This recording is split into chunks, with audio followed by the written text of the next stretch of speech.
Começando mais um audiolivro para vocês. Caso você ainda não conheça, o meu outro canal aqui no YouTube se chama Fada Literária e tá sempre aqui no primeiro link da descrição. Então corre se inscrever lá, porque lá tem vários conteúdos de livros também. Agora bora lá para a leitura de hoje. Capítulo 82. Cada Crochan que podia voar e usar uma espada havia vindo. Durante dias, correram para o norte, mantendo-se no interior das montanhas, então avançando baixo sobre a floresta de carvalhal, antes de formarem um círculo amplo, a fim de evitar a detecção de Morhat. De fato, quando Manon e as 13 se empoleiraram nas montanhas da cidade, com as Crochan passando acima enquanto seguiam para qualquer que fosse o local de aterrissagem que pudessem encontrar nas ameias do castelo, ainda era difícil acreditar que tinham conseguido, e sem perder uma hora. Quanto mais avançavam para o norte, mais bruxas Crochan se colocavam em posição. Como se a coroa de estrelas que Manon usava fosse um imã, convocando-as até ela. A cada quilômetro, mais surgiam das nuvens, das montanhas da floresta jovem e velha. De olhar sábio ou rosto inexpressivamente, elas vinham. Até que 5.000 seguiram Manon e as 13. O exército parou completamente, sussurrou a metamorfa ao lado de Aedion, apontando para o campo de batalha. Ao longe, a legião de Morhat havia parado completamente, como se em dúvida e choque. Sua avó está lá, murmurou Asterin para a bruxa rainha. Consigo sentir. Eu sei. Manon se virou para a jovem príncipe general. Nós cuidaremos das dentes de ferro. Os olhos turquesa brilhavam como o dia acima, quando Aedion inclinou a planície. Por favor, vão em frente. A boca de Manon se repuxou para o lado, então ela indicou as 13 com o queixo. Estaremos nas ameias de seu castelo. Deixarei uma de minhas sentinelas aqui com você, caso precise mandar notícias. Um aceno de cabeça para a Vesta. E a bruxa de cabelos vermelhos não fez questão de voar conforme as demais a afastavam na direção do grande palácio imponente. Manon jamais vira algo como aquilo. Mesmo o antigo castelo de vidro em Forte da Fenda não era nada em comparação com aquele. Manon sorriu para o velho, que sibilara para ela, mostrando todos os dentes. De nada, disse a bruxa, e com um estalar das rédeas, foi para o ar. Morhat tinha parado completamente, como se reavaliando a estratégia depois que as Crochan surgiram das névoas das lendas. Sem terem sido caçadas até quase a extinção, como acreditavam ao que parecia. Isso deu a Manon e ao exército que ela levantara a chance de recuperar o fôlego pelo menos, e uma noite para dormir, se possível. Ela encontrou as líderes mortais durante o jantar, quando se tornou evidente que Manon não acabaria com eles naquele dia. 5.000 Crochans não venceriam aquela guerra. Não impediriam 100.000 soldados, mas poderiam afastar as legiões da Dente de Ferro, evitar que saqueassem a cidade e que deixassem entrar as hordas de demônios. Tempo bastante para um pequeno milagre. Qual seria Manon não sabia. Ela não ousara perguntar, e nenhum dos mortais tinha feito a pergunta também. Será que a cidade poderia sobreviver a 100.000 soldados martelando nas muralhas e nos portões? Talvez. Mas não com a torre de bruxa ainda operacional na planície. Manon tinha pouca dúvida de que estavam sendo consertadas no momento que uma nova serpente alada era trazida.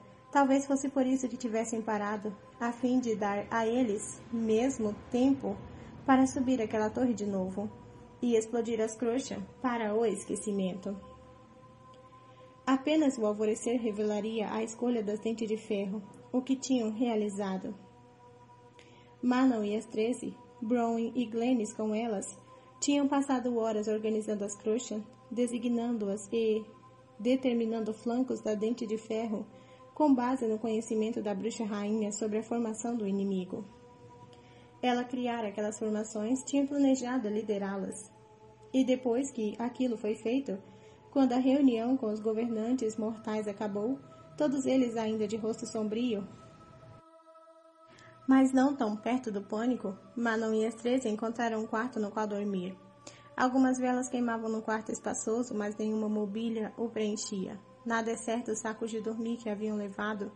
Manon tentou não olhar por muito tempo para o seu. Tentou não encontrar o cheiro que diminuíra a cada quilômetro para o norte. Onde Dorian estava? O que estava fazendo? Ela não se permitiu pensar naquilo. Apenas porque fazê-lo a mandaria voando de volta ao sul até Morhat. No quarto escuro, Manon se sentou no saco de dormir com as 13 à sua volta e ouviu o caos do castelo. O lugar mal passava de uma tumba. O fantasma das riquezas assombrava cada canto. Ela se perguntou que aquele quarto fora um dia uma sala de reunião, um lugar para dormir ou um escritório. Não havia indícios. A bruxa encostou a cabeça nas paredes frias das pedras atrás de si, a coroa descartada perto das botas. Asterin foi quem falou primeiro, interrompendo o silêncio da aliança. Conhecemos cada movimento delas, cada arma. E agora as Crochan conhece também. As matriarcas devem estar em pânico. Ela jamais vira a avó em pânico, mas Manon soltou uma gargalhada sombria. Veremos amanhã, suponho. Ela observou as 13. Vocês vieram comigo até aqui, mas amanhã enfrentarão seu povo. Talvez venham a enfrentar amigas, ou amantes ou familiares. A líder engoliu em seco. Não as culparei se não conseguirem. Viemos até aqui, disse Sorrel, porque estamos todas preparadas para o que o amanhã trará. De fato, as 13 assentiram e Asterin falou. Não temos medo. Não tinham. Observando os olhos límpidos ao redor, Manon conseguia ver aquilo. Esperaria pelo menos que algumas, murmurou Vesta, do desfiladeiro Feren se juntassem a nós. Elas não entendem, comentou Ghislaine. Sequer o que oferecemos. Liberdade, liberdade das matriarcas que as haviam forjado em ferramentas de destruição.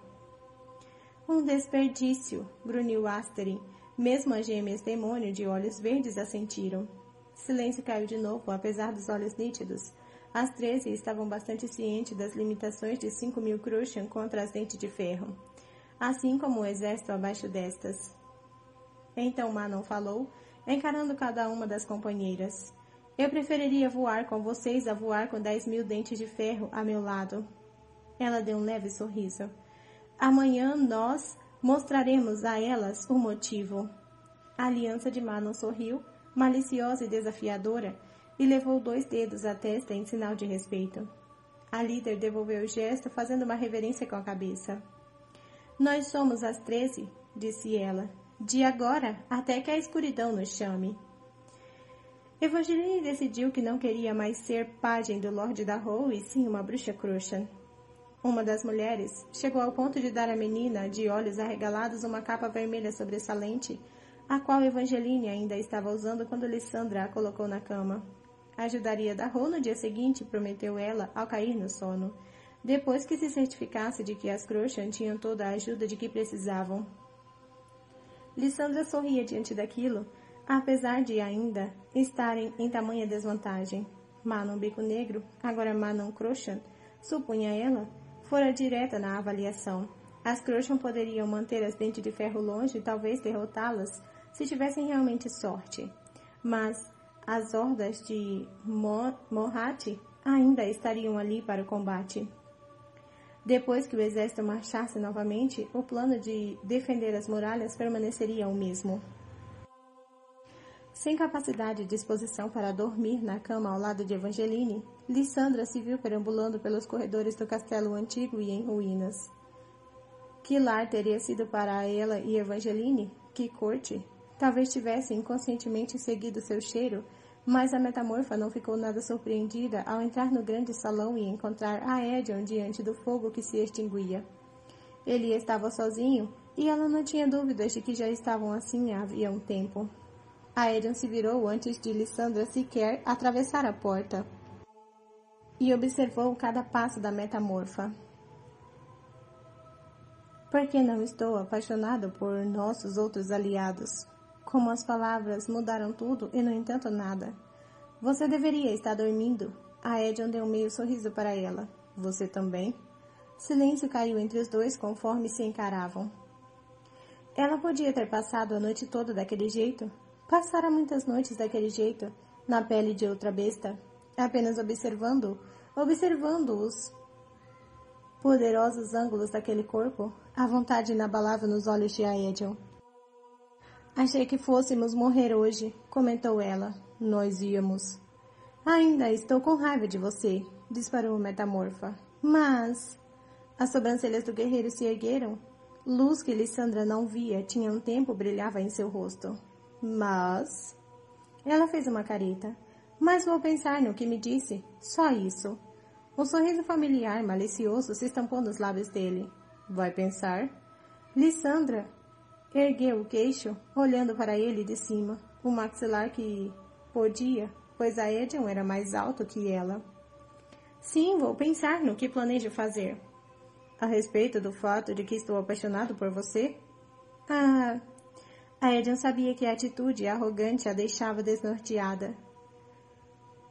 Se é assim que você quer chamar, eu deveria chamar de alguma outra coisa? Ele deu um único passo na direção de Lissandra, deixando que ela decidisse se permitiria aquilo. Ela permitiu. Apenas a metamorfa contraiu os lábios. Não morra amanhã, é tudo o que peço. Para você ter tempo de pensar no que planeja fazer com minha declaração? Exatamente. O sorriso de Aedion se tornou predatório. Posso pedir algo a você então? Não acho que esteja em posição de fazer pedidos, mas tudo bem. Aquele sorriso lupino permaneceu enquanto ele sussurrava ao ouvido da metamorfa. Se eu não morrer amanhã, posso beijá-la ao fim do dia?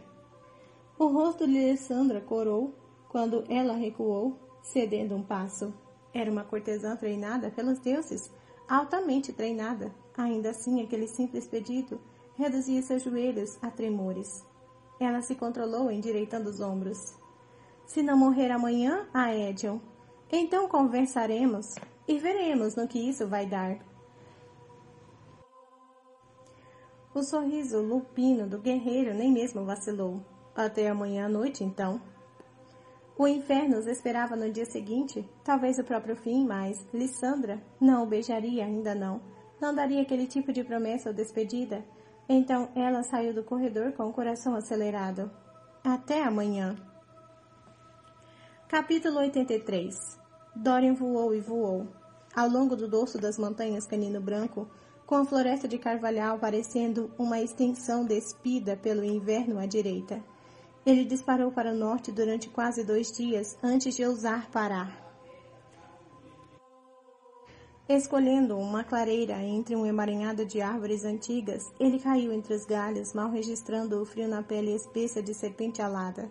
Dorian se metafoseou assim que atingiu a neve e sua magia imediatamente derreteu o córrego congelado que serpenteava pelo terreno. Então ele caiu de joelhos e bebeu, goles grandes ofegantes de água. Encontrar comida foi mais fácil do que Dorian antecipara. Não precisara de uma armadilha ou de flechas para pegar o coelho magro que se encolhia perto dele. Nenhuma necessidade de facas para esfolá-lo, nem de espeto. Quando sua sede e fome foram saciadas, quando o olhar para o céu lhe disse que nenhum inimigo se aproximava, Dorian desvencilhou as marcas.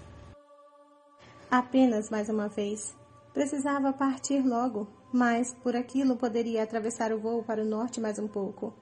Damaris, ao que parecia, também concordava. Ela conjurou quem Dorian queria daquela vez. Gavin surgiu no círculo de sangue das marcas de Wyrd, mais pálido e mais embaçado à luz da manhã. Você encontrou, então? Disse o antigo rei à guisa de cumprimento. E deixou Erawan com uma bagunça imensa para limpar. Sim. Dorian colocou a mão no bolso do casaco, no terrível poder que latejava ali. Fora preciso cada gota de concentração durante aquele voo insano desde Morhat para bloquear os sussurros do poder. Seu tremor não se devia apenas ao ar frígido. Então, por que me conjurar? Dorian encontrou o olhar do homem, de rei para rei.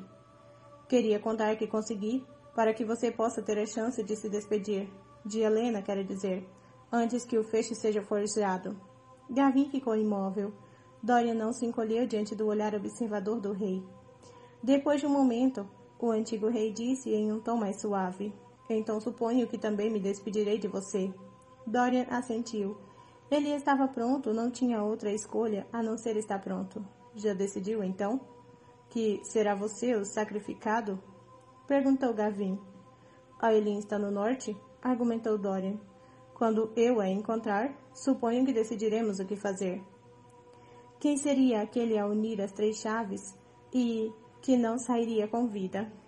Mas espero que ela tenha conseguido pensar em outra solução para Helena também, admitiu ele.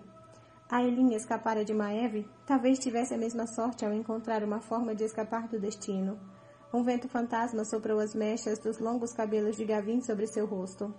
Obrigado, agradeceu o antigo rei rouco, por levá-la em consideração. Mas o luto brilhou em seus olhos. O homem sabia exatamente o quanto seria impossível. Sinto muito, lamentou Dorian então, pelo que o sucesso com o fecho significará para vocês.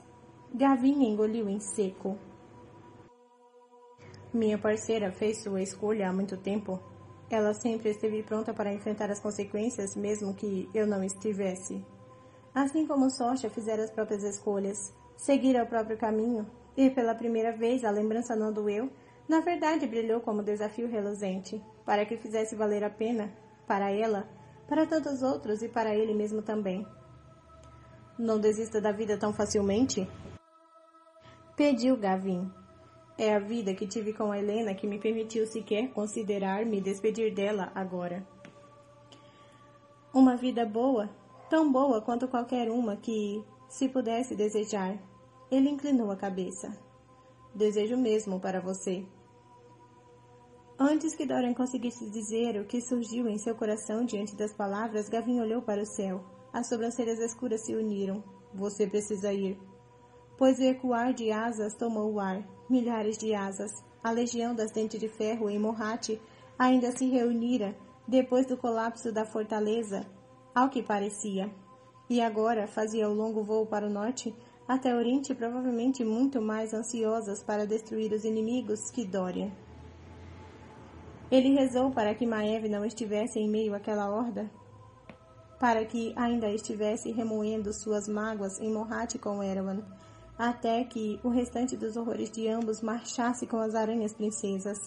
Mas apesar do exército que se aproximava, Dorian tocou o cabo de Damaris e disse: Vou cuidar dela, de Adarlan, por tanto tempo quanto me restar.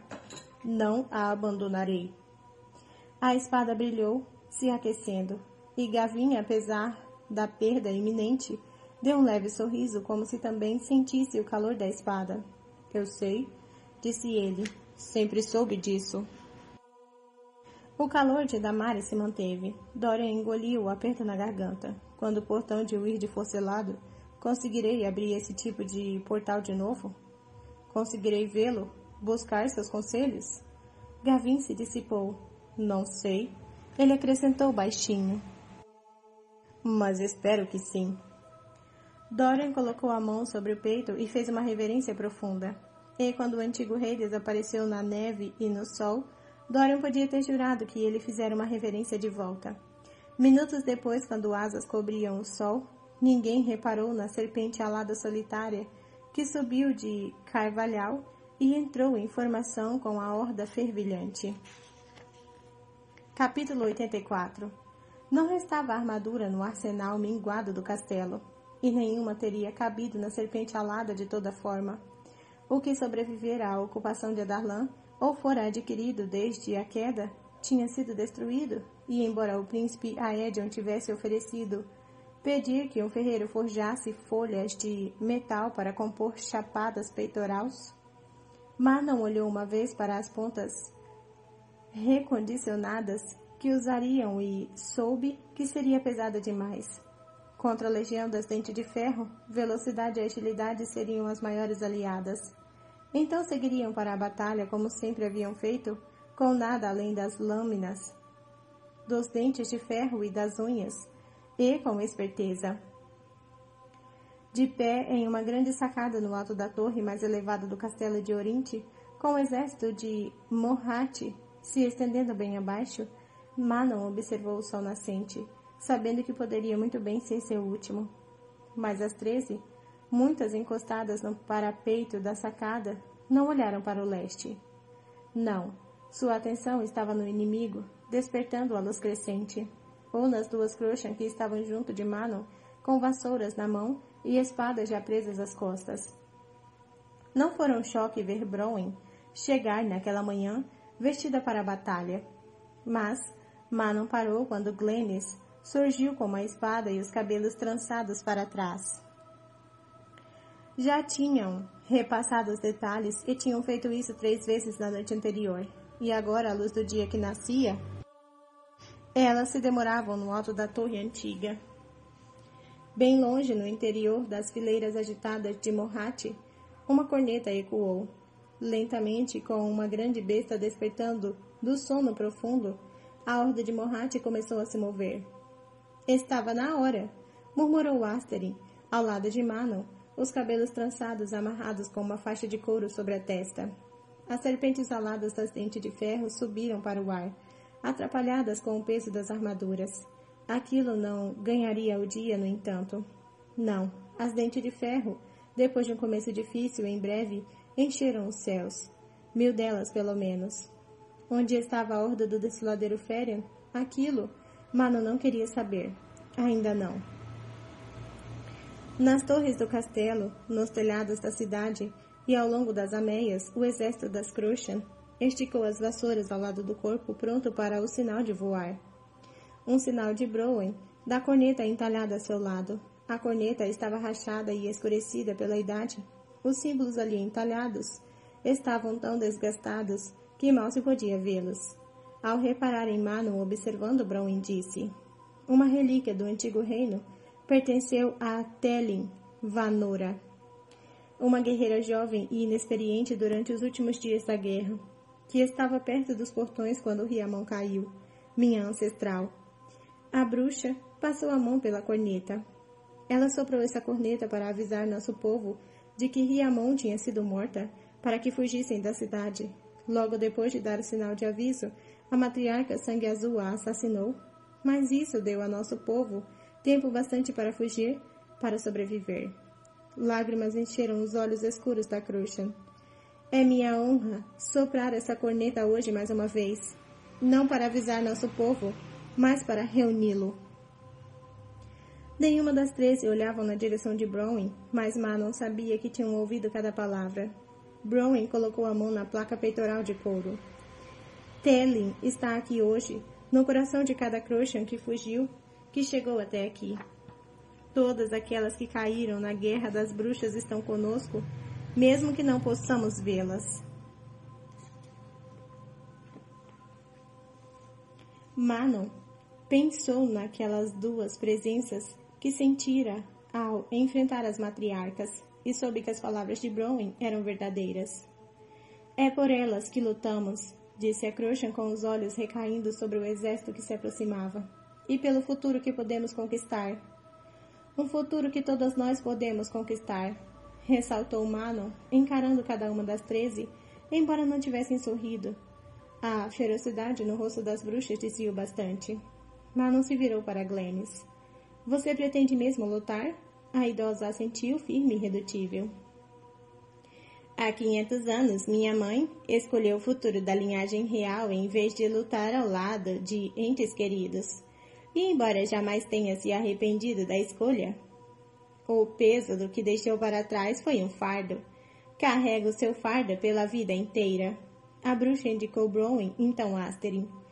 Todas nós que lutamos aqui hoje, fazemos isso com alguém de pé, invisível atrás de nós.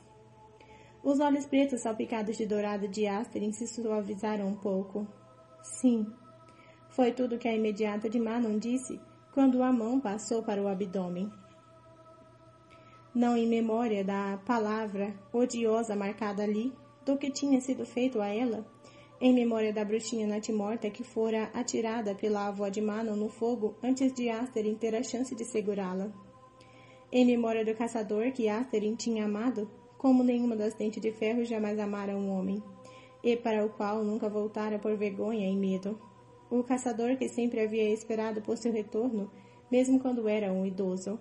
Por eles, pela família que ela perdera, mas não sabia que a imediata lutaria naquele dia, para que jamais acontecesse de novo. Mas não lutaria aquele dia para se certificar de que não acontecesse também. Então chegamos a ela depois de 500 anos, disse Glennis com a voz inabalada, porém distante, como se puxada para as profundezas da memória. O sol nascente banhou as paredes brancas de orinte de dourado. A última resistência das Crushan. Como se as próprias palavras fossem um sinal, Browning levou a corneta de Tellin Vanora aos lábios e soprou. A maioria acreditava que o rio Florine corria para baixo das montanhas Galhada do Cervo, bem além do limite ocidental de Orinte, antes de atravessar a Terra Baixa. Mas a maioria não sabia que o antigo rei Férico construíra aquela cidade sabiamente, cavando esgotos e córregos subterrâneos que carregavam a água doce montanha diretamente para a própria cidade, por baixo do castelo. Com uma tocha erguida no alto, Lissandra olhou para uma daquelas galerias subterrâneas, a água escura se aproximando conforme fluía pelo túnel de pedra e para fora das muralhas da cidade. O hálito se condensou diante do rosto quando a metamorfa falou para o grupo de soldados da devastação que a acompanhava. Tranquem a grade depois que eu sair. Um grunhido foi a única confirmação que ela recebeu. Lissandra franziu a testa para a pesada grade de ferro do outro lado do rio, subterrâneo. Os ares de metal eram tão espessos quanto seus antebraços. Havia sido Lord Mortag quem sugerira aquela rota de ataque em especial, pois seu conhecimento das galerias sobre a cidade e o castelo estavam além de até mesmo o conhecimento de Aedion. Lissandra se preparou para o mergulho, sabendo que a água estava fria mais que fria. Mas Morhat estava se movendo, e se ela não entrasse em posição logo, poderia muito bem ser tarde demais. Que os deuses estejam com você, disse um dos soldados da devastação. A metamorfa lançou ao homem um sorriso tenso. E com todos vocês. Ela não se permitiu reconsiderar, apenas caminhou direto para além da borda de pedra. O mergulho foi rápido e infinito. O frio arrancou o ar de seus pulmões, mas Lissandra já se metafoseava. Luz e calor preencheram seu corpo enquanto ossos se curvaram e a pele desaparecia. A magia pulsou, drenando-se rapidamente diante do desgaste que tomava aquela forma exigia. Mas então, a transformação acabou. Ao longe, acima da superfície, a devastação xingou. Se por medo ou assombro, ela não se importou. Subindo a superfície para tomar fôlego, Lissandra submergiu de novo. Mesmo naquela forma, o frio a feria. A água estava turva e escura, mas ela nadou com a corrente, deixando que esta a guiasse para a saída do túnel antigo. Sobre as muralhas da cidade, para o lado mais amplo do Florine, onde o frio ficava quase insuportável, blocos espessos de gelo passavam acima, ocultando-a de olhos inimigos. Lissandra nadou pelo rio bem ao longo do flanco leste da horda de Morhat e esperou pelo sinal. As Crushan ocuparam os céus, uma onda de vermelho que varreu a cidade e as muralhas. No alto da seção sul do muro, com Ren ao lado, Aedion inclinou a cabeça para trás, enquanto havia disparar para o ar acima da planície. Acha mesmo que podem lutar contra aquilo? Ren assentiu na direção do mar de bruxos dente de ferro e serpentes aladas que se aproximavam. Acho que não temos qualquer outra escolha a não ser esperar que possam. Respondeu Aedion, tirando o arco das costas. Ren fez o mesmo. Diante do sinal silencioso, arqueiros nas muralhas da cidade abaixo pegaram um arco. Espalhados entre eles, os messiânios de Rolf posicionaram seus lança-chamas, apoiando os dispositivos de metal na própria muralha. Morhat marchava. Não havia mais atraso, nenhuma outra surpresa. Aquela batalha aconteceria.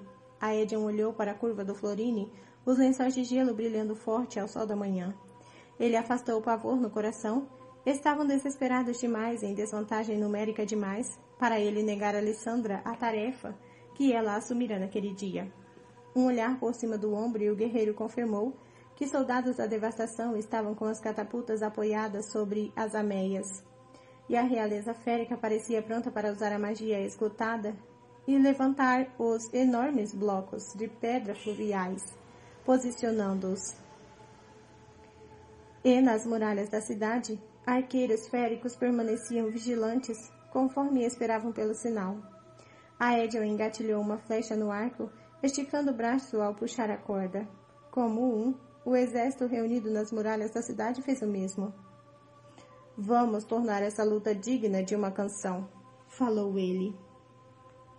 Capítulo 85. Manon e as 13 dispararam para o céu, enquanto o exército das Crushan descia. Uma maré vermelha correndo para o mar de negro adiante, forçando a legião das Dentes de Ferro a escolher os antigos inimigos ou os novos. Era um teste e um que Manon quisera fazer logo, ver quantas das Dentes de Ferro atenderiam ao comando de mergulhar adiante e quantas fugiriam das ordens, pois a tensão de combater as 13 era muito para suportar. E um teste ela supôs para as matriarcas e as herdeiras que lideravam suas legiões. Será que cairiam na armadilha? Que dividiriam suas forças para cercar as Dentes de Ferro ou continuariam o ataque às Crushan? Mais e mais alto, Manon e as 13 subiam, e os dois exércitos se aproximavam um do outro. As Crushan não hesitaram quando as espadas brilharam ao sol, apontando para serpentes aladas cada vez mais próximas. As Dentes de Ferro não tinham treinado contra um inimigo capaz de revidar, um inimigo que poderia estar no ar, menos e mais rápido, e atacar onde eram mais fracas. As montadoras? Aquela era a meta das Crushan, derrubar as montadoras, não as bestas. Mas, para fazê-lo, precisariam desbravar as mandíbulas se fechando e as caudas de espinho, assim como o veneno que as cobria. E se conseguissem navegar em torno das serpentes aladas, então ainda restaria o problema de enfrentar as flechas voadoras, além das guerreiras treinadas sobre as bestas. Não seria fácil e não seria rápido. As 13 se ergueram tanto que o ar ficou rarefeito, tão alto que Manon conseguia ver a ponta final do esquadrão, onde a massa horrível e inconfundível de serpentes alada de Iskra pernas amarelas voava. Um desafio, uma promessa do confronto que viria. Manon sabia, apesar da distância, que Iskra a marcara. Nenhum sinal de Petra ou das duas matriarcas restantes. Quem substituíra a idosa das pernas amarelas para se tornar a grã-bruxa? Manon não sabia, nem se importava. Talvez a avó as tivesse convencido a não indicar Iskra, ou uma nova bruxa ainda, para deixar livre o caminho para ela se tornar rainha. No entanto, que a cabeça de Manon ficou zonza devido à altitude. 50 ou mais serpentes aladas se afastaram da legião inimiga, voando para cima, disparando até elas as bestas livres das amarras, famintas pela glória e pelo direito de se vangloriar que matar as 13 lhes garantiria. Manon sorriu. Os dois exércitos se chocaram. Exalando, ela puxou subitamente as rédeas de Abraxo. A serpente alada de coração destemido estendeu as asas ao arquear o corpo e mergulhou. O mundo se inclinou conforme girava e mergulhavam mais e mais fundo, com as 13 caindo com a dupla. Elas atravessaram filetes de nuvens. O exército agressou se tornando um borrão enquanto o castelo e a cidade se aproximavam abaixo. E quando as Dentes de Ferro estavam tão perto que Manon conseguia ver que eram pernas amarelas e sangue azul, Abraxos deu uma guinada súbita para um dos lados e uma corrente o atraiu direto para o coração delas. As 13 se colocaram em formação atrás de Manon, como um ariete que atravessou as Dentes de Ferro. O arco de Manon cantava conforme ela disparava flecha após flecha. Ao primeiro jarro de sangue azul, alguma parte de si deslizou para longe. Mas a bruxa continuou disparando e Abraxos continuou voando, arrancando asas e garganta com a cauda e os dentes. E então aquilo começou. Mesmo no rio, o estrondo de pés em marcha ecoava por Lissandra. Eles não viram o imenso focinho branco que de vez em quando emergia entre as placas de gelo em busca de ar. O céu estava escuro, carregado com o embate entre as serpentes aladas e as Crushan. corpos ocasionalmente mergulhavam para o rio, tanto das Dentes de Ferro quanto das Crochan. As Crochan, que se debatiam que ainda estavam vivas, eram disfarçadamente carregadas para a margem por Lissandra. O que pensavam sobre ela não diziam. A metamorfa não se demorava por tempo suficiente para permitir. As Dentes de Ferro que caíam no rio eram arrastadas para o fundo e presas às rochas. Ela precisava virar o rosto todas as vezes que fizera isso. O focinho de Lissandra irrompeu da superfície quando uma corneta aguda atravessou a barbúdia, vindo diretamente das muralhas da cidade. Não uma corneta de aviso, mas de libertação. A metamorfa mergulhou até o fundo, mergulhou e então impulsionou o corpo para cima, a cauda poderosa se debatendo para lançá-la à superfície. Ela irrompeu do gelo e da água, correndo pelo ar, e se chocou direto contra o flanco leste de Morhat. Soldados gritaram no momento em que Lissandra se atirou em um redemoinho de dentes e garras, além de uma cauda imensa que açoitava. Onde o dragão marinho branco se movia, sangue preto jorrava. E quando os soldados dominavam o terror tempo suficiente para atirar flechas e lanças contra as escamas, opalescentes reforçadas com seda de aranha, Lissandra girou e desceu de volta ao rio profundo, sumindo sobre o gelo. Lanças mergulharam nas águas turquesas, errando o alvo, mas Lissandra já fugia em disparada. O corpo do dragão marinho, ou dragão fluvial, supunha ela, não diminuía a velocidade. Lissandra o levou ao limite, os pulmões imensos trabalhando como um fole. O rio se curvou e ela usou isso em vantagem própria para soltar para fora da água de novo. Os soldados, tão concentrados nos danos que ela causara adiante, não olharam para a direção de Lissandra até o animal estar sobre eles. A metamorfa só conseguiu um lampejo das muralhas da cidade, onde uma onda de preto agora se chocava contra eles, escada de cerco subindo as flechas, voando. Rompantes de chamas em meio a tudo aquilo, antes de voltar para as profundezas gélidas do rio. Sangue preto escorria de suas mandíbulas, assim como das caudas e garras. Conforme dava meia volta, a sombra das bruxas, guerreando no céu, projetava no gelo acima das bestas. Então Lissandra lutou, tendo as placas de gelo como um escudo, atacando, então se movendo, desestabilizando o flanco leste a cada ataque, obrigando-os a fugir da beira do rio para se amontoar nas fileiras do centro. Lentamente as águas turquesas do Florine foram cobertas de azul e preto. Mesmo assim, Lissandra continuava arrancando pedaços de lateral do gigante que se lançava contra o Orinte. O calor que vinha das lanças-chamas queimava a bochecha de Aedion, aquecendo seu elmo até torná-lo quase desconfortável.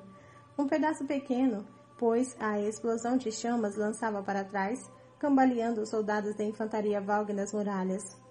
Onde os arqueiros derrubavam inimigos, mas apareciam, e onde os lança-chama os derretiam, apenas terra chamuscada e armadura derretiam, restavam.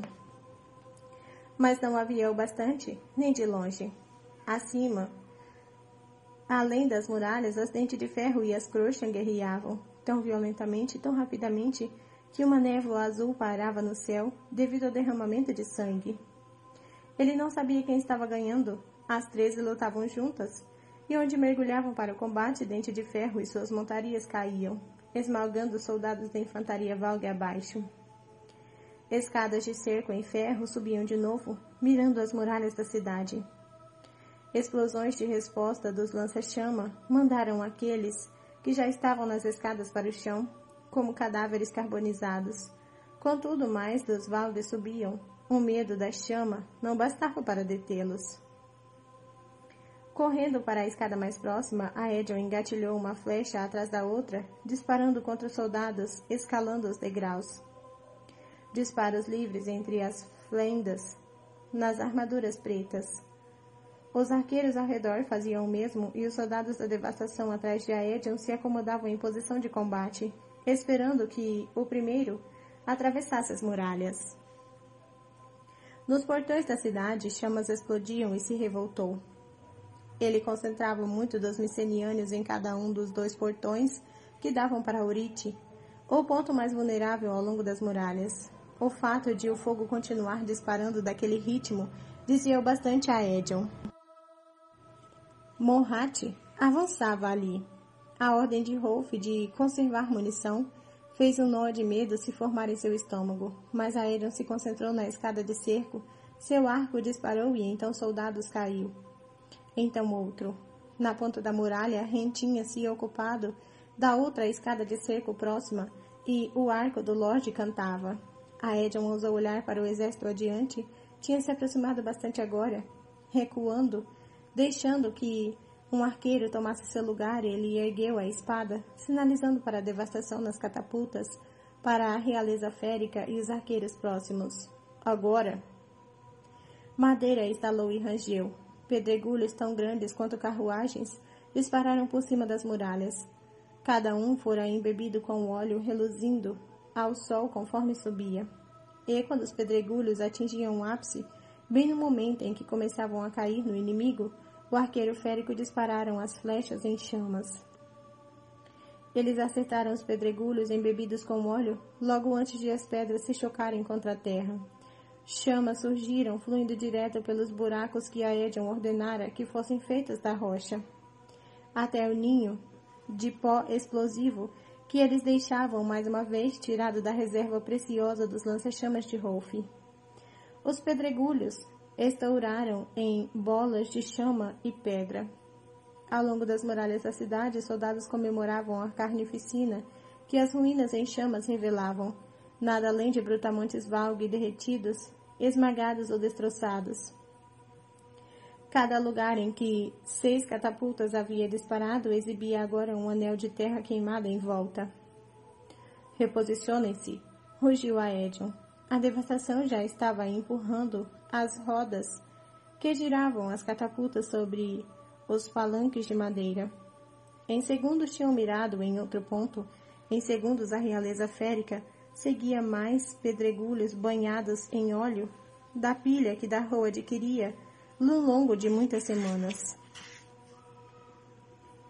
Ele não deu a Morhat a chance de se recuperar. Fogo! Pedregulhos dispararam, flechas em chamas seguiram. As explosões no campo de batalha estremeceram as muralhas da cidade daquela vez. Outra comemoração, e a Edion indicou que a devastação e a realeza férica parassem, que deixassem Morhat pensar que o estoque havia acabado, que só tinham alguns disparos de sorte no arsenal. A Edion se virou de novo para a escada de cerco conforme o primeiro dos brutamontes valgue acabava de subir as muralhas. O homem foi morto antes de os pés terminaram de tocar a chão. Cortesia de um soldado da devastação à espera. A Edion soltou o escudo das cestas e inclinou a espada no momento em que a onda de soldados chegou no alto das muralhas. Mas não foi um soldado de infantaria valgue que apareceu a seguir, subindo a escada com facilidade. O rosto do jovem era frio como a morte. Os olhos pretos tinham o brilho de uma fome profana. Um colar preto estava preso em volta de seu pescoço. Um príncipe valgue viera. Capítulo 86. Concentração na escada, grunhiu a Edion para os soldados que se afastavam do lindo príncipe demônio que subia nas muralhas da cidade como se estivesse apenas entrando em uma sala. Ele não usava armadura, nada além de uma túnica preta justa ao corpo esguio. O príncipe valgue sorriu. Príncipe Aedion, ronronou a coisa dentro dele, sacando uma espada de uma bainha preta ao lado do corpo. Estávamos esperando por você. Aedion golpeou. Ele não tinha magia, não tinha nada para combater o poder escuro nas veias do príncipe, mas tinha velocidade, tinha força. Aedion fez uma finta com a espada, aquela espada comum sem nome, e o príncipe golpeou com a própria lâmina no momento em que Aedion acertou com o escudo a lateral do corpo do valgue, empurrando-o de volta, não na direção da escada, mas dos micenianos, que usavam o lança-chamas. O miceniânio estava morto. O príncipe riu e um açoite de poder negro disparou contra Aedion. Ele se abaixou, erguendo o escudo, como se funcionasse contra aquele poder. Escuridão golpeou o metal e o braço de Aedion cantou com o eco. Mas a dor, aquela agonia de exaurir a vida, não aconteceu. Aedion imediatamente atacou. Um golpe para cima, do qual o príncipe Valg desviou com um salto para o lado. Os olhos do demônio arregalaram quando ele viu o escudo. Então Aedion. Bastardo férico, sibilou o príncipe Valg. Aedion não entendeu o que aquilo queria dizer. Não se importou quando observou mais um golpe, com o escudo nas ameias já escorregadia, com o sangue, tanto negro quanto vermelho. Se os messiânios perto do general estavam mortos, então havia outro ao lado da escada de Ren. O príncipe Valg liberava uma explosão de poder atrás da outra. Aedion recebeu cada uma com o escudo. O poder do príncipe ricocheteava como se fosse uma borrifada de água sobre pedra. E para cada explosão de poder atirada contra ele, o guerreiro golpeava com a espada. Aço encontrou aço, escuridão se chocou contra metal antigo. Aedion tinha a vaga sensação de que soldados Valg e humanos paravam conforme ele e o príncipe demônio guerreavam ao longo da muralha.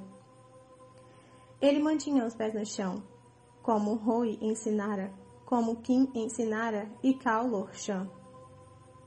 Como todos os seus mentores e os guerreiros que Aedion admirava acima de todos os outros tinham lhe ensinado. Para aquele momento, quando ele seria chamado para defender as muralhas de Orinte. Era para eles que Aedion agitava a espada, para eles que tomavam um golpe após o outro. O príncipe Valg sibilara a cada explosão como se enfurecido por seu poder não ser capaz de quebrar aquele escudo, o escudo de Roi. Não havia magia nele. Brannon jamais o carregava, mas um deles o havia forjado. Alguém da linhagem ininterrupta de reis e rainhas que vieram depois dele, que amava o reino mais que a própria vida, que carregava o escudo para a batalha, para a guerra, para defender Terracin. E conforme Aedion e o príncipe Valg lutavam ao longo das muralhas, conforme aquele escudo antigo se recusava a ceder, ele se perguntava se havia um tipo diferente de poder no metal, um que os Valg jamais conseguiriam nem poderiam entender.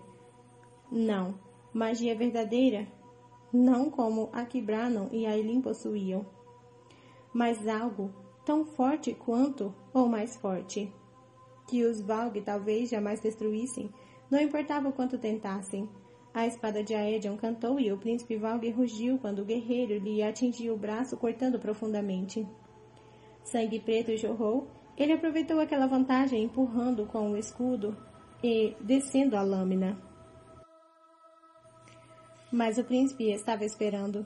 Tinha montado uma armadilha, usando o corpo como isca.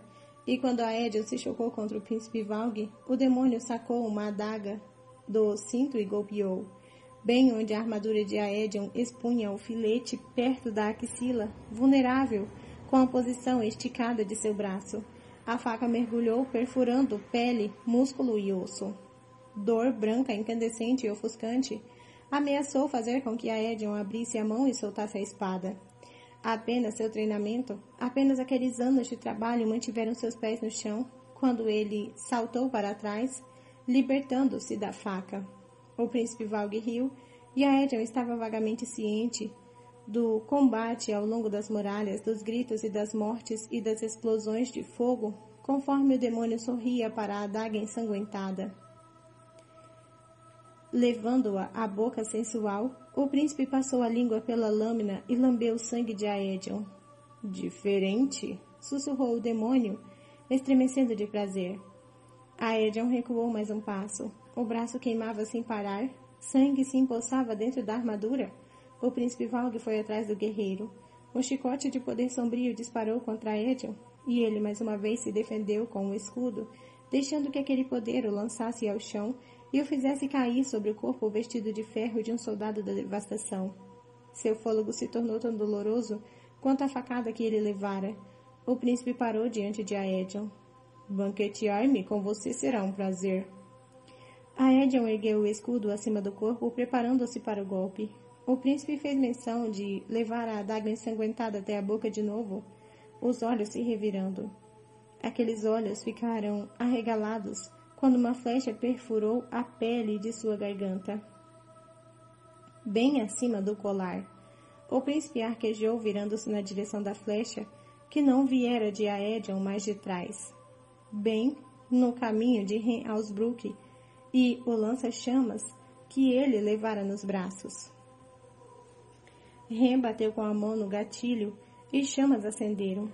Aedion se abaixou, encolhendo o corpo sobre o escudo quando as chamas ameaçaram lhe derreter até mesmo os ossos.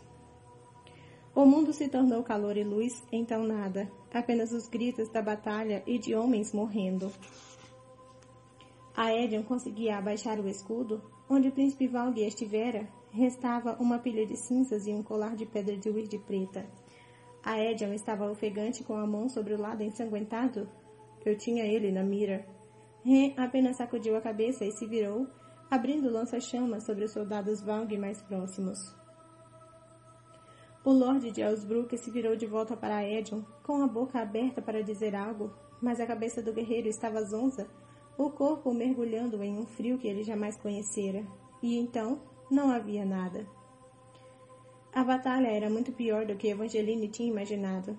Apenas um som fazia tremer até os ossos, e apenas entregar mensagens para Lord Darrow, que estava em uma das sacadas mais altas do castelo, a salvara de se esconder. A respiração da menina era algo irregular e seco conforme ela corria de volta para a escada, para onde Darrow estava de pé, ao lado do parapeito de pedra, com mais 2 outros lordes de Terrassen. De Killian, conseguiu dizer Evangeline, esboçando uma reverência, como fazia sempre que entregava uma carta. Batalhas não eram lugar para boas maneiras, ela sabia. A Elin certamente diria isso. Mas Evangeline continuava fazendo aquilo, a reverência, mesmo com as pernas trêmulas, não conseguia se impedir. O mensageiro de Killian a encontrou nas escadas do castelo e agora a esperava pela resposta de Darrow. Era o mais perto da batalha que a menina estivera, não que estar ali em cima fosse melhor. Encostada contra as pedras da parede da torre, Evangeline deixou que Darrow lesse a carta. As Crochan e a serpente alada estavam tão mais perto ali em cima. Naquela altura, Evangeline estava no mesmo nível e o mundo era um borrão abaixo. A menina colocou as palmas das mãos abertas contra as pedras geladas, como se pudesse puxar alguma força dali. Mesmo com o rugido da batalha, ela ouviu Darrow declarar para os outros lordes. Aedion foi ferido. O estômago de Evangeline embrulhou. Náusea pegajosa e espessa surgiu. Ele está bem? Os outros 2 lordes a ignoraram, mas Darrow olhou para a menina. Ele perdeu a consciência, mas o moveram para um prédio perto da muralha.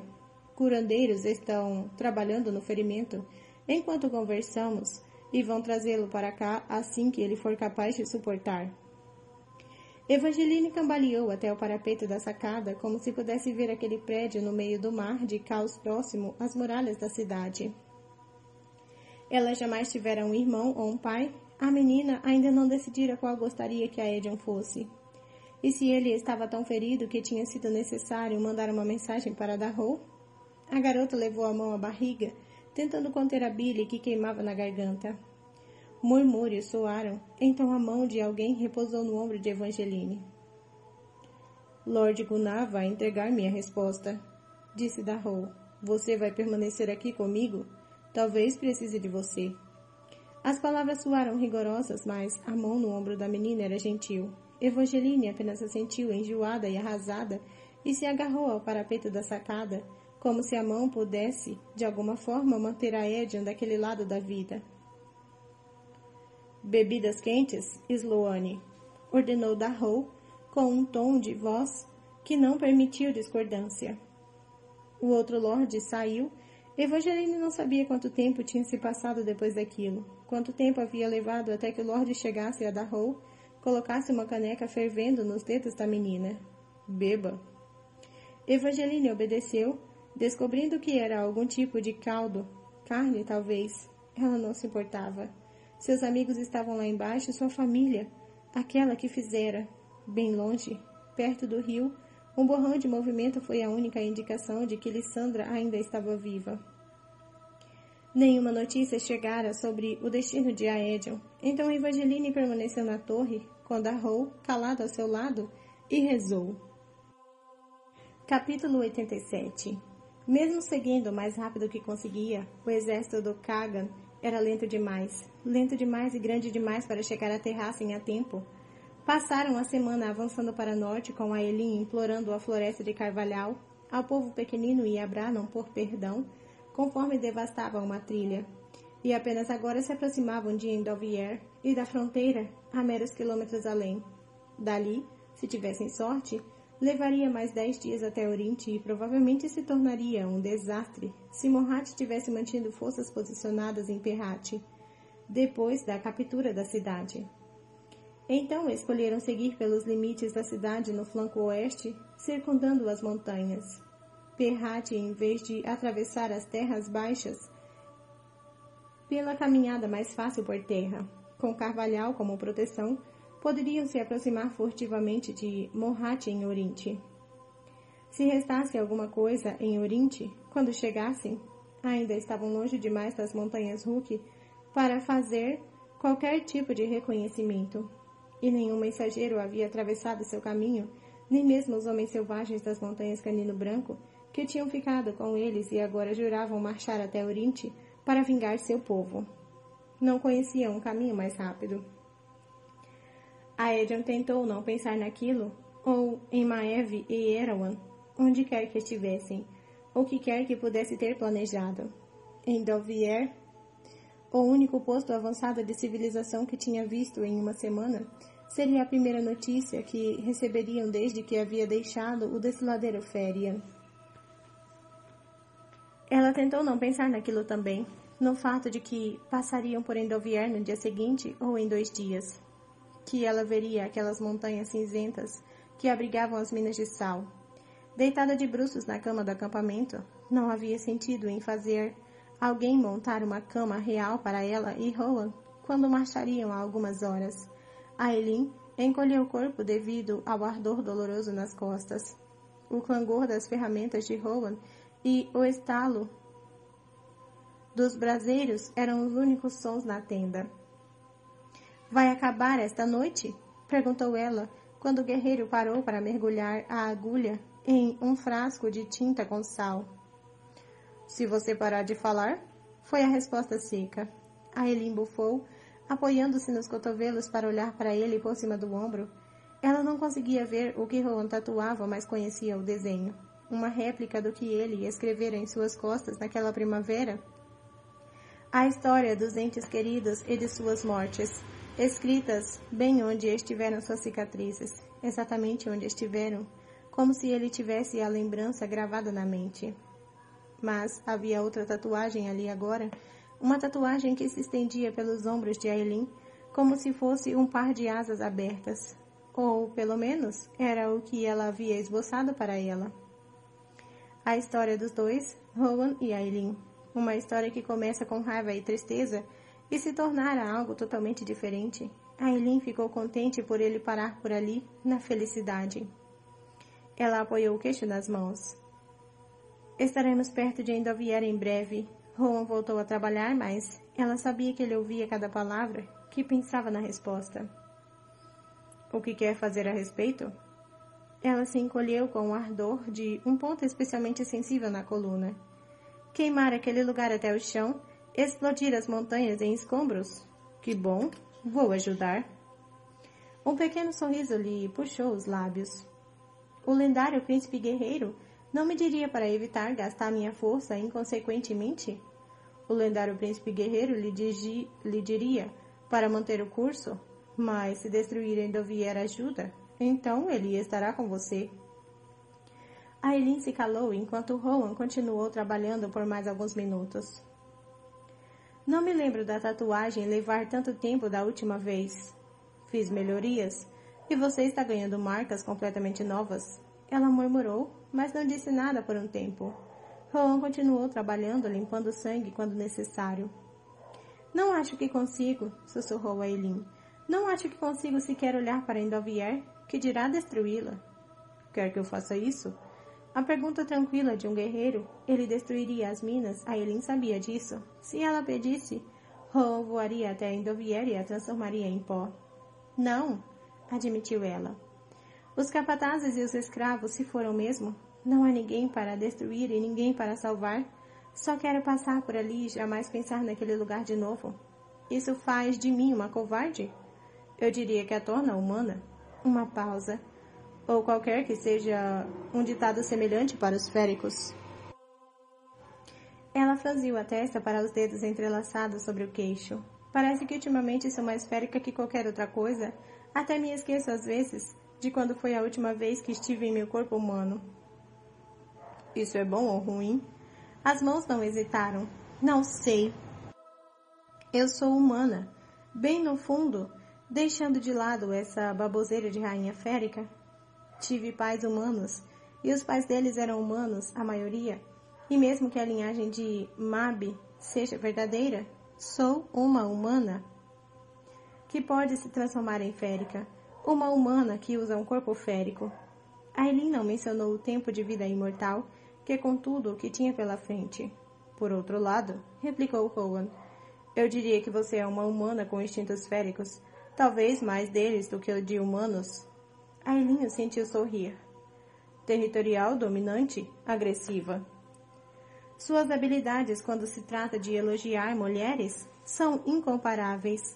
A risada de Rohan foi como um sopro de ar quente sobre a coluna. Por que não pode ser tanto humana quanto férica? Por que se quer escolher? Porque as pessoas sempre parecem exigir que você seja uma coisa ou outra. Você nunca se incomodou com o que os outros pessoas exigem? Ela deu um sorriso contido. Verdade. Aelin trincou os dentes conforme a agulha de Rohan lhe perfurou a coluna. Estou feliz por você estar aqui, por ver Endovier de novo pela primeira vez com você. Para enfrentar aquela parte do passado, aquele sofrimento e tormenta, mesmo que ainda não conseguisse relembrar em detalhes os últimos meses. As ferramentas e a dor entorpecente pararam, então os lábios de Rohan roçaram o alto de sua coluna, bem acima do começo da nova tatuagem. A mesma tatuagem que Rohan pedira que Gavial e Fênix fizessem sua própria pele nos últimos dias, sempre que paravam durante a noite. Também estou feliz por estar aqui, coração de fogo. Por tanto tempo, mais quanto os deuses permitissem. Elide desabou na cama, gemendo baixinho, ao se abaixar para derramar os cadastros. Um dia, ajudando Irene na carruagem não era uma tarefa simples, e a ideia de passar bálsamo no tornozelo e no pé não parecia outra coisa que não divina. O trabalho pelo menos mantinha o turbilhão de pensamentos afastados, o que ela fizera com Vernon, o que recaíra sobre Perrate, o que os aguardava em Orinte, o que poderia fazer para derrotar aquilo. Da cama oposta, Lorcan apenas a observava, com uma maçã em parte descascada nas mãos. Você deveria descansar com mais frequência. Elide gesticulou, desconsiderando o comentário e tirando a bota, então a meia. Irene está grávida e vomitando a cada hora. Se ela não descansa, eu não o faço também. Não tenho tanta certeza de que Irene é totalmente humana. Embora a voz soasse áspera, o humor brilhou nos olhos do semiférico. Elide tirou a lata de bálsamo do bolso. Eucalipto, dissera a Irene, nomeando uma planta da qual a jovem jamais ouvira falar, mas de cujo cheiro, forte, mas calmante, ela gostou bastante. Sobre a erva pungente havia lavanda, alecrim e mais alguma coisa misturada com um unguento opaco e pálido. Com farfalhar de roupa, então Lorcan estava ajoelhado diante da jovem, com o pé de Elide nas mãos, quase engolido pelas mãos dele, na verdade. Desde que eu faça isso, ofereceu. Elide ficou tão chocada que permitiu que ele tirasse a lata de suas mãos e observou em silêncio enquanto Lorcan mergulhou os dedos no unguento e então começava a lhe esfregar o tornozelo. Seu polegar chegou ao ponto de calcanhar, em que osso raspava contra osso, e Elide soltou um grunhido. Ele cuidadosamente, quase de forma reverencial, ao que parecia, começou a aliviar a dor. Aquelas mãos tinham atravessado reinos, cometendo assassinatos, carregavam leves cicatrizes como prova, mas Lorcan segurava seu pé como se fosse um pequeno pássaro, como se fosse algo divino. Não tinham compartilhado uma cama, não quando aquelas camas de acampamento eram pequenas demais, e Elide costumava apagar depois do jantar. Mas compartilhavam a tenda. E Lorcan tomava o cuidado, talvez demais, pensava ela às vezes, de dar a Elide privacidade quando ela se trocava e se banhava. De fato, uma banheira fumegante no canto da tenda, mantida morna por cortesia de Aelin, muitas das banheiras do acampamento estavam aquecidas graças a ela, para a gratidão eterna de soldados reais e de infantaria. Alternando carícias longas com pequenos círculos, Lorcan lentamente tirou a dor de seu pé. Parecia contente em fazer isso a noite toda, caso ela quisesse, mas a jovem não estava quase dormindo pela primeira vez, e cada toque daqueles dedos no pé de Elide a fazia se sentar mais reta, aquecendo algo dentro de si. O polegar de Lorcan lhe empurrava o arco do pé, e Elide chegou a soltar um murmúrio baixinho, não pela dor, mas... Calor lhe corou as bochechas, que ficaram mais quentes quando Lorcan ergueu o rosto para ela sobre os cílios, com uma faísca de malícia iluminando os olhos escuros. Elide ficou um pouco boquiaberta, então bateu no ombro do guerreiro, músculos duros como rocha receberam. Você fez isso de propósito. Ainda encarando-a, a única resposta de Lorcan foi repetir o movimento. Bom, aquilo era tão bom. Elide tirou o pé da mão do semiférico, fechou as pernas com força. Lorcan deu um meio sorriso que fez os dedos dos pés da jovem se contraírem, mas então ele falou. Você é definitivamente a Lady de Perrate agora. Ela sabia, tinha pensado naquilo sem parar durante os difíceis dias de viagem. É disso mesmo que quer falar? Os dedos não paravam de trabalhar, milagroso e pecaminoso. Não conversamos sobre isso, sobre Vernon. O que tem isso? Perguntou ela, tentando sem sucesso parecer despreocupada, mas Lorcan ergueu o olhar para ela, por baixo dos cílios espessos. Bastante ciente do comentário evasivo de Elide, ela expirou, olhando para o teto pontiagudo da tenda. Isso não me torna nada melhor que Vernon. Como escolhi puni-lo no final, não é? Elide não se arrependera no primeiro dia ou no segundo, mas durante aqueles longos quilômetros, conforme ficava claro que Vernon deveria estar morto, ela se questionava. Somente você pode decidir isso, acho, disse Lorcan, no entanto, os dedos do pé da jovem pararam. Se faz alguma diferença, ele mereceu aquilo. O poder sombrio do guerreiro ressoou pelo aposento. É claro que você diria isso. Ele deu de ombros sem se incomodar em negar. Perrate vai se recuperar, sabe? Ofereceu ele, do saque de Morhat, e de tudo o que Vernon fez até agora. Esse era o outro pensamento que tanto pesava a cada quilômetro para o norte, que sua cidade, que a cidade do pai e da mãe, tivesse sido dizimada, que Fínula, sua dama de companhia, pudesse estar entre os mortos, que qualquer um de seu povo pudesse estar sofrendo. Isso se ganharmos esta guerra, observou Elide. Lorcan retornou as carícias tranquilizadoras. Perrate será reconstruída, foi tudo o que ele disse. Nós nos certificaremos de que seja. Você já fez isso? Já reconstruiu uma cidade? Não, admitiu ele, seus polegares tirando a dor dos ossos cansados de Elide. Apenas as destruí. Os olhos de Lorcan encontraram os dela inquisidores e abertos. Mas eu gostaria de tentar com você. Ela viu a outra oferta ali, de não apenas construir uma cidade, mas uma vida juntos. Calor subiu até as bochechas quando Elide assentiu. Sim, sussurrou ela, por quanto tempo tivermos. Pois se sobrevivesse à guerra, ainda haveria aquilo entre eles, a imortalidade de Lorcan. Algo estremeceu nos olhos do macho diante daquilo, e ela achou que ele diria mais. Contudo, Lorcan apenas abaixou a cabeça, então começou a abrir a outra bota de Elide. O que está fazendo? As palavras eram um sussurro sem fôlego. Os dedos ágeis, pelos deuses, aqueles dedos, trabalharam rapidamente nos cadarços. Você deveria colocar esse pé de molho, e se colocar de molho, de forma geral. Como eu disse, está trabalhando demais. Você disse que eu deveria descansar mais, porque está trabalhando demais. Ao tirar a bota e ajudar Elide a se levantar, Lorcan indicou a banheira com o queixo. Vou encontrar alguma comida. Eu já comi. Você deveria comer mais? Dar privacidade a ela sem a estranheza da jovem, precisar pedir, era o que ele tentava fazer. Descalça diante de Lorcan, Elide encarou o rosto com feições de granito, então tirou o manto e o casaco. O guerreiro engoliu em seco. Elide sabia que ele conseguia ouvir seu coração, que tinha começado a acelerar e provavelmente conseguia sentir o cheiro de cada emoção. Ainda assim a jovem falou. Precisa de ajuda para entrar na banheira. Precisa mesmo? A voz soou quase gutural. Elide mordeu o lábio. Seus seios ficaram pesados, formigando. Posso escorregar. Os olhos de Lorcan lhe percorreram o corpo, mas ele não se moveu. Um momento perigoso esse, o do banho. Elide reuniu coragem para caminhar até a banheira de cobre.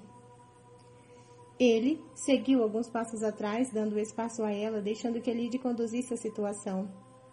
Ela parou ao lado da banheira, de onde se despedira vapor.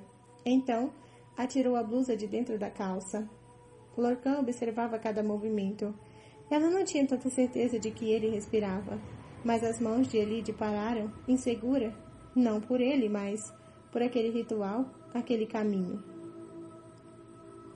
Mostre o que precisa fazer, sussurrou ela. Está indo muito bem, respondeu Lorcan, a voz áspera. Mas ela lhe deu um olhar perdido e ele caminhou para mais perto. Os dedos de Lorcan encontraram a bainha solta da blusa de Elide. Posso? Perguntou o guerreiro baixinho. Sim, sussurrou Elide. Lorcan ainda lhe observava aos olhos, como se lesse a sinceridade daquela palavra, verificasse que era verdade. Carinhosamente, ele afastou o tecido. Ar frio beijou a pele de Elide, arrepiando-a. A faixa flexível em torno dos seios permaneceu, mas o olhar de Lorcan ainda estava no de Elide. Diga o que quer agora, pediu ele, a voz gutural. Com a mão trêmula, Elide passou um dedo pela faixa. As mãos do próprio Lorcan tremeram quando ele a desamarrou. Quando ele a revelou para o ar, para ele. Os olhos do macho pareceram ficar completamente pretos, conforme ele observava seus seios e a respiração irregular. Linda, murmurou.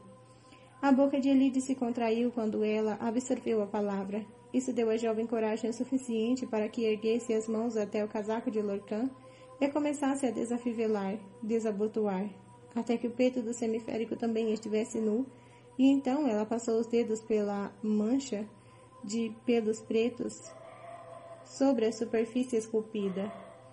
Lindo! Ecoou ela. Lorcan tremeu com autocontrole e com emoção. Elide não sabia.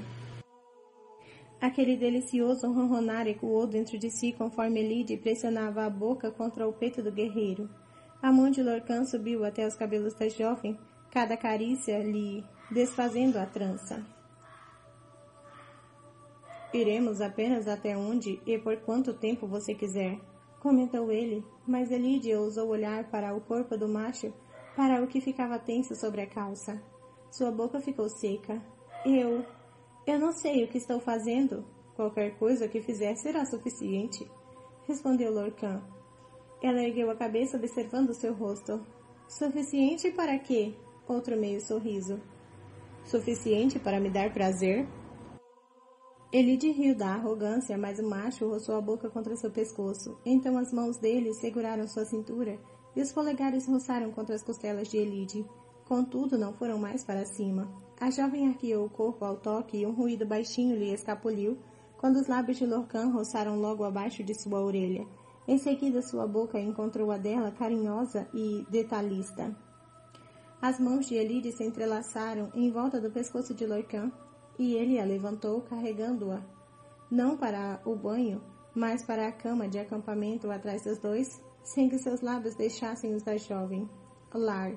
Aquilo com ele, aquilo era seu lar, como Elide jamais tivera. por quanto tempo pudesse compartilhá-lo, e no momento que Lorcan a deitou na cama, com a respiração irregular como a de Elide, no momento em que parou, deixando que ela decidisse o que fazer, até onde levar aquilo, Elide beijou de novo e sussurrou: "Mostre tudo para mim." Então ele mostrou. Havia um portão e um caixão. Ela não escolhera nenhum dos dois. Ela estava de pé em um lugar que não era um lugar, com névoa envolvendo-a, e as encarou suas escolhas. Uma batida soou do caixão, então os gritos e as súplicas abafadas de uma fêmea aumentaram. E o portão? O arco preto para a eternidade? Sangue escorria pelas laterais, vazando para a pedra prata.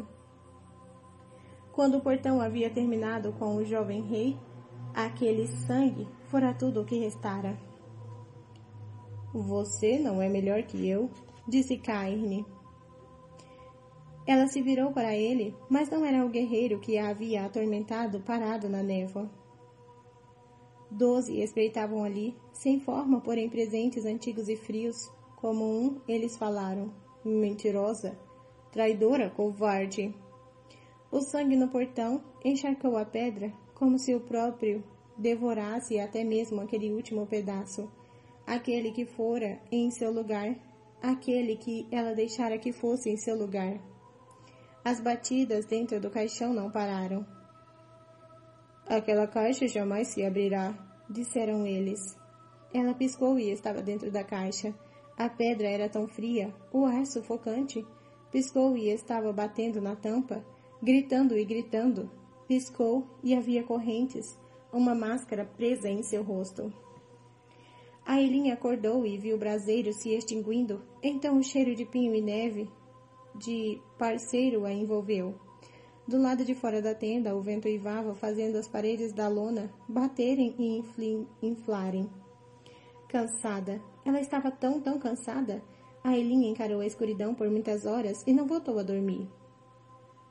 Mesmo com a cobertura da floresta carvalhal, apesar do caminho mais amplo, depois que Ailin incinerava as laterais da antiga entrada que percorria o continente como uma veia murcha, ela conseguia sentir Endovier assomando.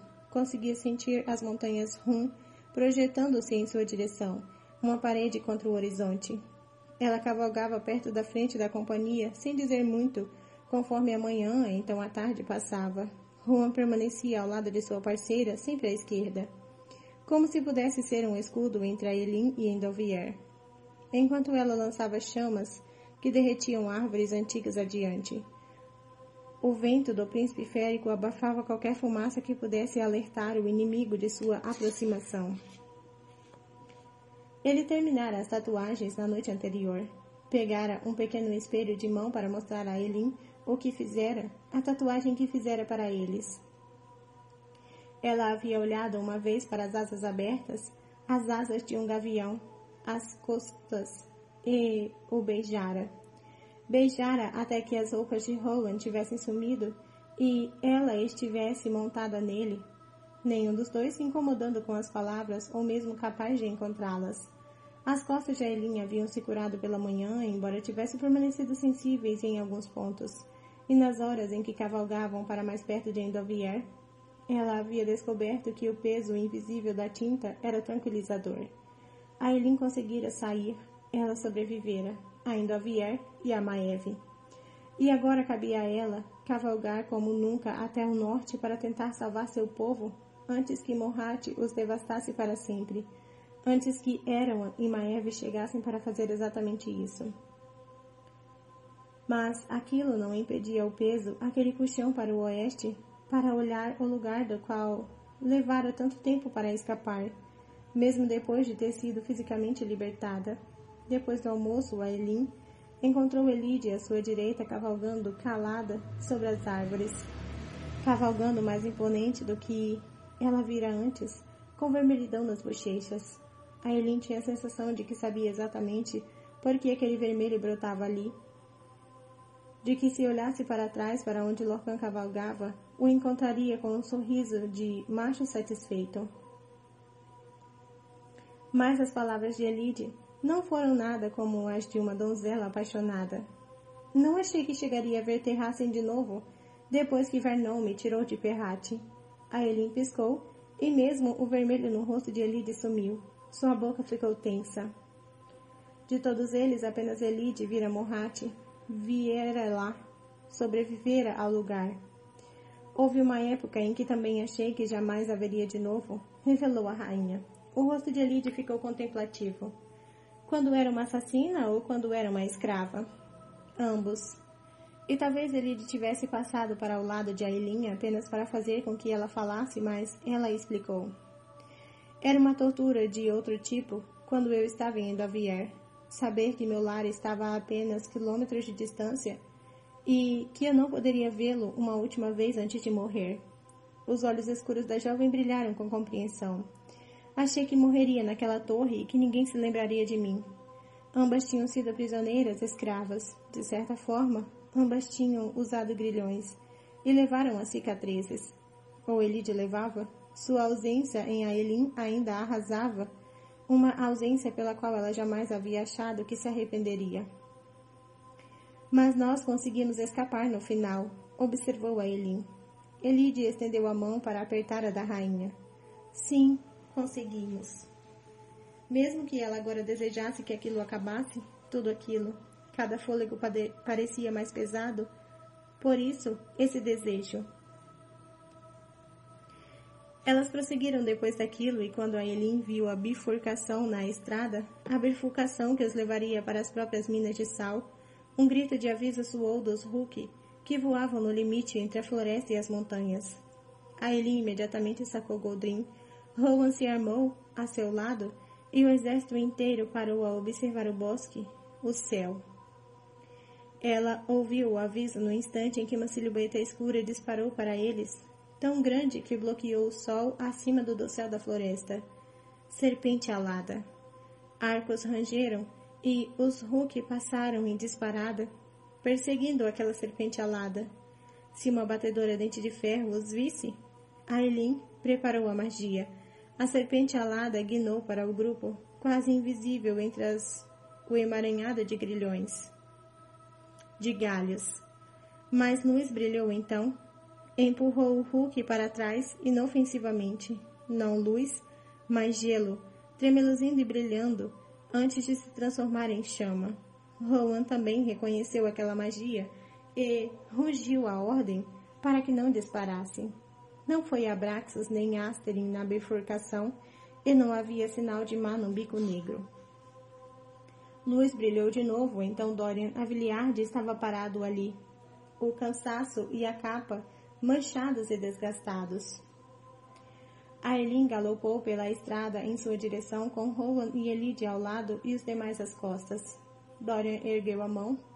Seu rosto estava sério como a morte, mesmo quando seus olhos se arregalaram ao vê-la. Mas Aelin sentiu então o que Dorian carregava, as chaves de Wyrd, todas as 3.